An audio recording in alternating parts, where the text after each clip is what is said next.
केंद्रीय गृह मंत्री अमित शाह ने संविधान पर चर्चा के दौरान उत्तराखंड की तरह से दूसरे बीजेपी शासित राज्यों में यूसीसी को लागू करने की बात कहकर बीजेपी के वैचारिक एजेंडे को अमली जामा पहनाने की रणनीति का खुलासा कर दिया है। उन्होंने यह भी बताया कि किस रूट के जरिए यूसीसी पर आगे बढ़ेंगे। अमित शाह ने साफ साफ शब्दों में कहा कि उत्तराखंड की तर्ज पर बीजेपी शासित राज्यों में यूसीसी को लागू करेंगे।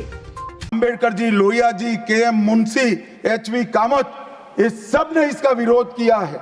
1973 से 16 तक 11 बार देश की सुप्रीम कोर्ट ने यूसीसी लाने का आग्रह देश की और राज्य की सरकारों ने किया है।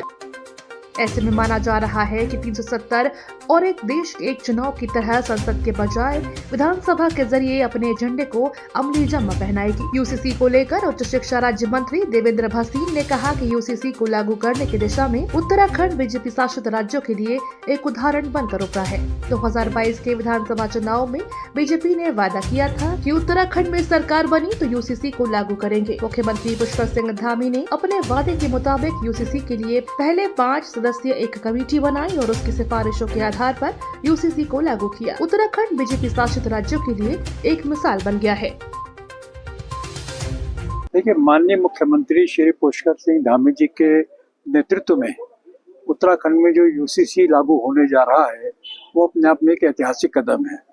माननीय धामी जी ने इसकी घोषणा चुनाव से पहले की थी और चुनाव के तुरंत बाद जो है इस पर कार्य प्रारंभ किया था। अब ये अंतिम चरण में है और बहुत शीघ्र ही इसको प्रदेश में लागू किया जाएगा। और हमारे माननीय गृह मंत्री श्री अमित शाह जी ने संसद में जो बयान दिया है तो निश्चित तौर पर उन्होंने हमारे मुख्यमंत्री जी की, हमारी सरकार की पीठ थपथपाई है। और ये अपने आप में एक ऐसी शुरुआत हो गई है जिसका प्रभाव केवल उत्तराखंड नहीं बल्कि पूरे देश में होने वाला है और अन्य राज्यों के द्वारा भी जो है वो इसके बारे में जानकारी ली जा रही है।